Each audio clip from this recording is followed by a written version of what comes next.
This is the Seahawkers podcast, live and uncatfished, as we react to this game against the Atlanta Falcons. The Seahawks, they take the loss. They hang in there at the end. We thought they were going to make it back, but man, some things just happened at the end that made it so we ended up having to take the loss there. Adam, how upset are you about this loss? 6.5 out of 10. Oh, okay. Out of 5, it would have been. Yeah, right. Over no, I mean, there's things to be frustrated about for sure. There's some good things within the game as well. We can talk about some of those, but it's not just the end of the game. I see a lot of people commenting in like Geno's presser talking about his play on 4th and 18 and all that stuff. And it's like, what are you talking about, dude?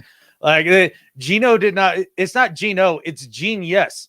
And he played like a genius for the most part throughout this game. And I thought Geno's performance was good, but certainly not the reason for the loss. And also, the decision-making at the end of the game wasn't the problem. There were 2 sequences to me that I'd like to talk about that I think truly lost this game. But I'm curious, how angry are you at the defense after this game?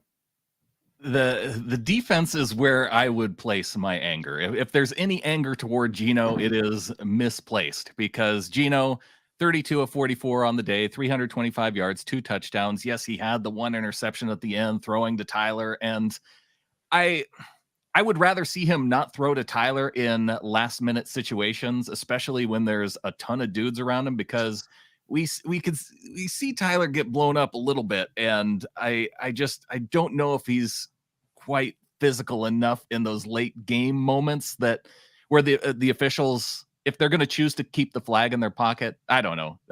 He's usually good at getting calls too, so maybe it is appropriate to throw his way. He's one of your 2 highly paid receivers. You throw it to him in clutch situations like he did over and over throughout this game. I mean, how many little first down catches did Tyler have throughout the game? Geno working intermediate. I'm talking specifically about throwing in that last minute situation. Like, I would rather have it on that 4th and 18 as a bigger. Well, I got a suggestion then. Have somebody else even have a modicum of getting open. How about that? No, I mean, and also it's 4th and fucking 18. Like I mean, Geno's just trying to make something happen at the end. It's a desperation heave. Like, I have 0 problems with everything that happened with that, short of if he could have somehow fit it in there, that would have been better. But I'm definitely not mad at Geno about any of that. I have, like I said, 2 other sequences that really bugged the hell out of me. Okay, we'll get to those sequences. I want to get to them. Our live executive producer, Ryan 911, coming in at 999. Could have been better, but could have been much worse as well. Go Hawks from Ryan. Yeah, man. I appreciate Ryan. He is super consistent and awesome with coming through for us. And, and always with Jeremy. I mean, he's been on our side for, forever. And yeah, Geno's not so clutch. Hold on 1 second. Okay. Well, while Adam runs away while we're doing a live show, he's just fixing something. The dog was wanting to get tangled up in a cord. All right, there. Now we're good. Let's talk about this with Geno, because it came down to 4th and 18. Look, if there isn't a phantom holding call on Damian Lewis, and maybe it was legit, I don't know. I'd have to go back and watch it to know for sure, like how legit that the one where it was that would have had him inside the 10-yard line. Oh, that was super legit. Okay. Yeah, that was super legit. Well, Pete tackled have a question about it at the end, and I think it was because it was on the other side of the field, but I know the announcers called it out as being legit. But look, if you don't have that play happen, and that penalty is not on Geno.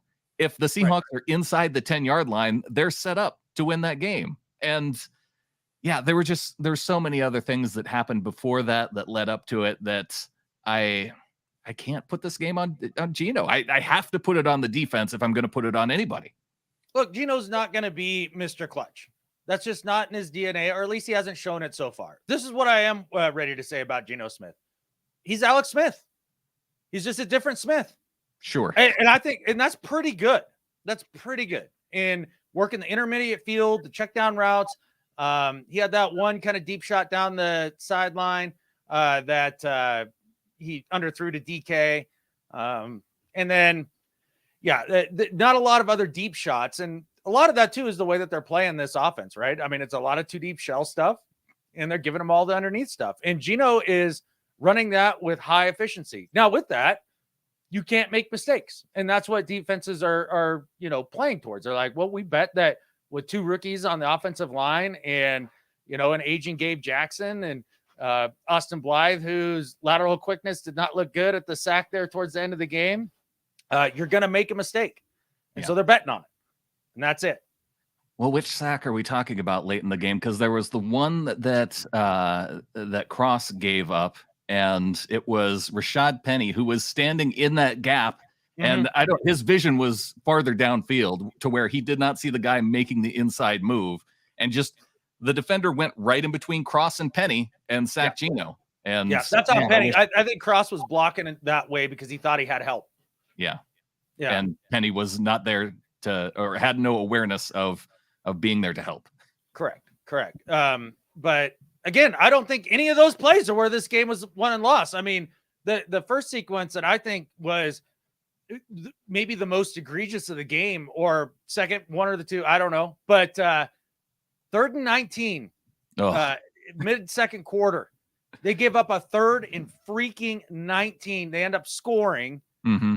And that's a huge difference in the game right there. You have to get off the field at 3rd and 19. That is completely unacceptable. And the way they did it too was so frustrating because it's something we've seen over and over and over again. So the Seahawks sag off and play a little soft zone underneath, right? With Kobe and Jordan Brooks. And the receiver, Zakarian or whoever it was, he splits them, and neither of them carry him upfield. Right. They just let him go. Well, that's what Pete said after the game. He said he played that like it was 3rd and 5 and not 3rd and 19. Like, right. You go with, if you're going to leave both guys out there, should be going with the deep guy. Yeah. Our linebackers, our inside linebackers, are an absolute joke in coverage right now. They're a gigantic liability. They're a big liability. I thought Josh Jones was a liability in coverage in this game, which I think we kind of expected with Kyle Pitts going into this weekend. He didn't get lit up that much. I mean, he did give up the TD. Yeah. And he gave up the one other completion. What's that? It was enough to where I noticed him in a negative way. He's not Jamal. He's not. I want to see Ryan Neal out there, though. What's going on with him? I don't know. I think they like the size of Josh Jones to help stop the run, which they don't do on the perimeter. Because perimeter run defense is god freaking awful right now. And this is 3 straight games where teams have had no problem running to the right side. And I don't know why they can't get it figured out. And Cordell Patterson absolutely goes off in this game. 17 carries, 141 yards. And that isn't even as bad. I think it was 12 carries for 120 plus yards at one point in the game. So I think those last few carries were, running time off the clock essentially. And he gashed the defense. He did. And it's not just on the right side either. I mean, they're running to the left on the outside runs. Nuosu is getting beat on his pursuit upfield. And it's looking like Darrell Taylor doesn't have the size to hold up on the outside in a 3-4 against the run. Right. So the linebacking core as a whole, I would say it's a dumpster fire, but that's not right. It's like if you push 3 dumpsters together and then lit them on fire, that's where they're at on that. And I think it was the end of the drive that it was the Cordero Patterson drive after they didn't go for it on 4th, where Patterson, just ripped them up and down the field. There was a run that they scored on. I think it was that drive that everybody's killing Josh Jones for not coming up and filling the hole. But Cody Barton literally just runs the opposite fucking direction into a block. Yeah. So I wonder if there's something that they could do. Could we see more Boye Mafe playing in that end spot? And would Darrell Taylor be more appropriately moved back into the Cody Barton role? We're missing Rasheem Green right now. He'd be perfect in the run stopping. Go to the Texans in the offseason. I know. It's tough. It's tough not having him right now, but they don't have the size on the outside, especially with Taylor when he's in there to stop the perimeter runs. Yeah. And, Pete making it sound like they just have to get their fits right. And I don't know if it's really that easy. I don't know. I don't know. But I mean, Luke, talking about how, he seems off from last year. He seems to come up with a play a game. I mean, he did have the strip sack. Right. Yeah, we saw that play from him. We saw Nuosu with some nice plays. It's just the consistency isn't quite there with them yet. And yeah, the linebackers, man. Yep. It's going to be rough. I know there's a lot of people and you want to point the blame at Geno late. No. 23 points by the offense. Like, I feel like it's on the defense. Like, that's about what you can expect from a Geno Smith led offense. Although I did think that maybe they could have gone with the run game a little bit more in the second half. I felt like they got away from it a little bit. They never got into that fourth down. The decision to kick the field goal. It looked like they were maybe going to go for it. Pete Carroll said in the postgame presser that he there was an intent to go for it, and then things weren't right on the field, I guess. And so then they decided to kick after taking the timeout. And that's the second moment in the game that swung this game to me. Not going for it on fourth there. That is not only that, but if you're going to run a stupid fade on third and short down there. I couldn't believe that was a third down play. When I saw that play happen, I'm like, oh, okay, well, at least we still have third down. And I look down and it's fourth down. And what are we doing with that play on third down? Oh, when they ran that play, I figured, they thought maybe they could just get a cheapie and they're definitely going to go for it on fourth and already have the play called. Yeah. Then they let the clock run down, and then Pete wastes a fucking timeout. That'll come in handy later in the game. If the defense could have had a stop. But yeah, exactly. Yeah, taking the timeout. Yeah, that's the part of it from Clinton right there, right? Like that's the egregious part. And then not only that, like, I don't understand the thought process. Like, in the moment, I wasn't like furious that they didn't go for it, but I was like, I definitely would have gone for it. What does this defense stop today? Yeah. Like, what, they have one stop all freaking day? In the moment, I felt like taking the field goal was the right thing to do, just to get up, just to have more points than the Falcons at that point in the game. And not with the way the defense was playing. Yeah, it was a shootout. Your defense couldn't stop, anything. Well, at the same time, they got the ball back with one possession left. That's the way Pete Carroll likes to do it. And yeah, they were doing it how, Pete wants to play that way. And so if it's going to come down to a final possession by the offense, you're going to have these moments where this offense can't get it done in those final moments. And yeah, just like we were talking about earlier, a couple little penalties here and there that happen on that final drive, it ends up killing it. That's the difference, or the sack, or just getting pushed back. There's so many. You have to be perfect then with this particular offense, and you can't really count on it even when you're going up against a Falcons team that really, man, oh man, you talk about our pass rush not being able to generate much pass rush. The reason why this was a shootout is because both defensive lines just didn't show up for either team. Yeah, more or less. And look, the offensive line played really well throughout the majority of the game. I think when it came down to the end, when they knew for a fact, like, they're throwing the ball, they couldn't hold up in the interior. And that's really where the problem is. It's amazing to me that the rookie tackles aren't the problem. No, the problem, like Jamie's pointing out, I can't believe the defense. It's the defense that's letting us down. We should be able to keep teams like Atlanta to less than 20 points. And yeah, you would think with a guy like Mariota quarterbacking the Falcons with them. Nice throws early, man. He made some nice. They didn't put enough pressure on him. Yeah, and the other thing is is that Mike Jackson is the most up, down, down, down, up, down, down, down player I have seen in a long time. Like, he'll come up with one great one, and then it's just like a bunch of head scratchers, and he just can't seem to figure it out, and that's super frustrating. He's a liability out there right now. Yeah, and penalties. And really, as far as penalties on the day, it was only 6 accepted penalties for 47 yards for the Seahawks. And to me, after seeing games where it's double digits, 6 for 47 isn't that bad, but it was the moments that they came in this particular game that really ended up killing drives. It was the Delu one. But then also, too, one that extended a drive or at least made it a lot easier on him is the roughing the passer call that they called on Diggs, which is one of the biggest bullcrap calls I've seen ever. He's out of the pocket. He is not out of bounds. He let the ball go, and Diggs like kind of hit him. Like that's not a flag. It's not. That's not the rule. It's just literally not the rule. He's out of the pocket. I felt like Diggs was trying to catch himself. He put his arms out, and his arms didn't even hit Mariota. Like he went this way. It was just he was running. And Mariota was out of the pocket. I have never seen in my life a roughing the passer call on a quarterback that is outside of the pocket. I've seen unnecessary roughness, but I've never seen roughing the passer. Right. Oh, yeah. Oh, that wouldn't be. It's not. He's out of the fucking pocket. Right. Like that one really made me mad. Kale Lively coming in. I blame the drone. Yeah. I blame the Seahawks staff for not knowing what to do with a freaking drone. They have a dude on their roster that knows how to deal with drones. It's Uncle Will.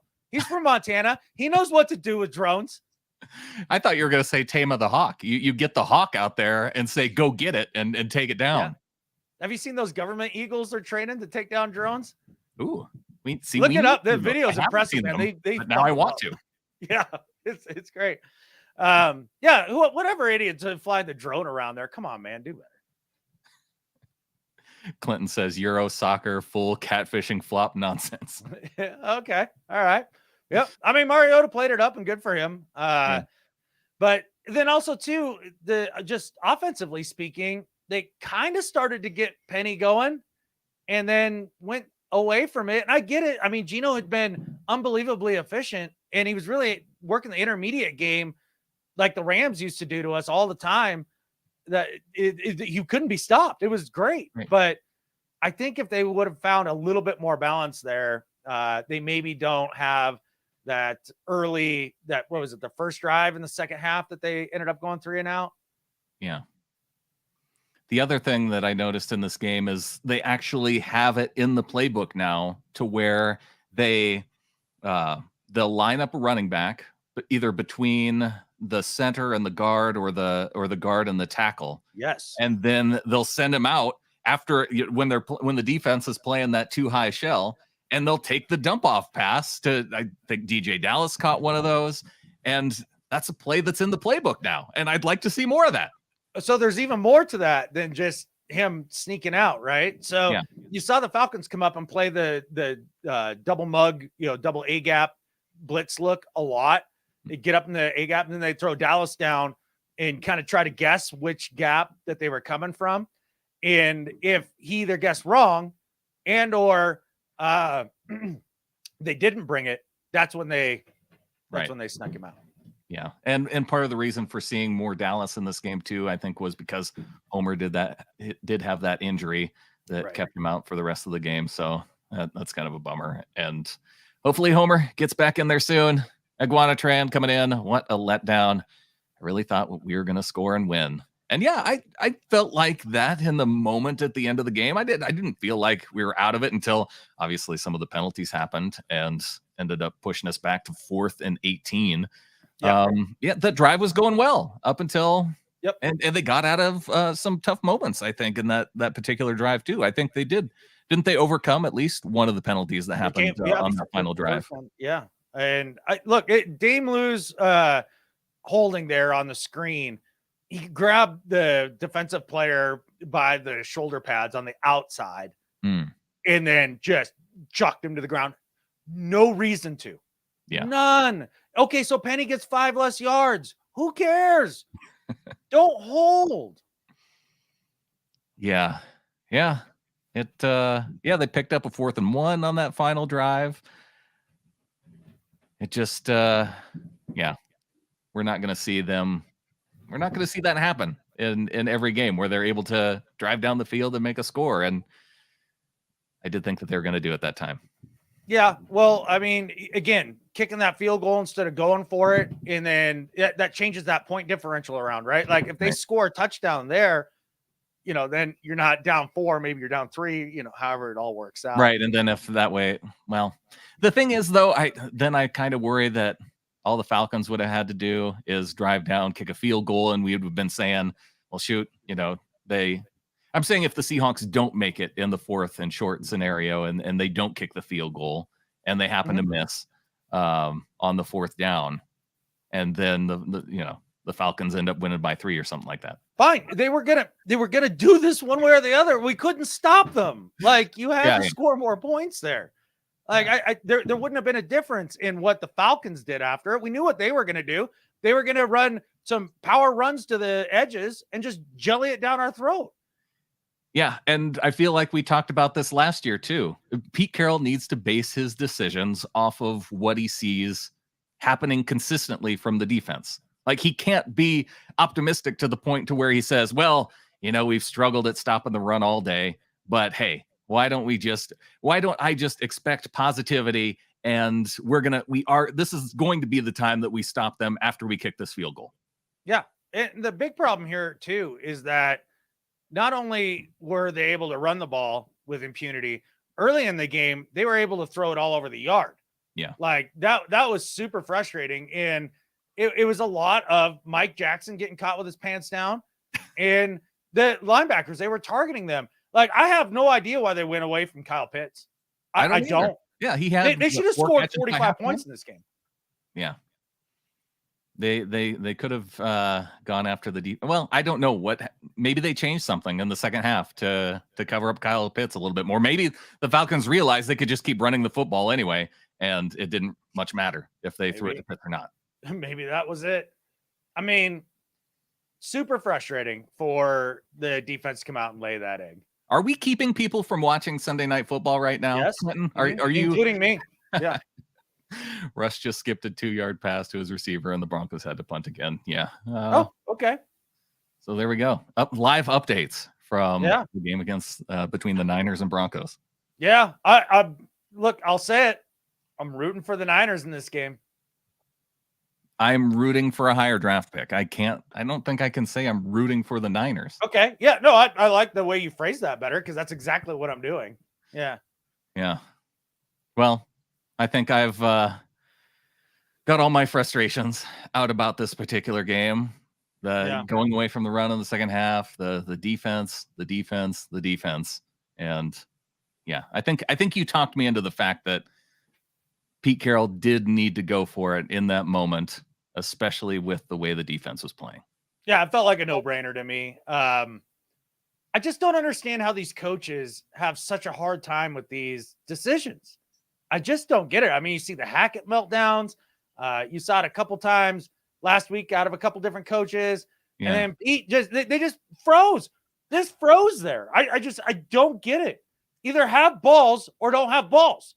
Just choose one. I don't understand. Do you think it played into it, though, the decision to go for the Dallas throw down toward the goal line last week? Like, Pete seemed to really regret that decision and thought that he should have done things differently. So with the timeout there, was he taking that into account and saying, we just got to take the points here? And because if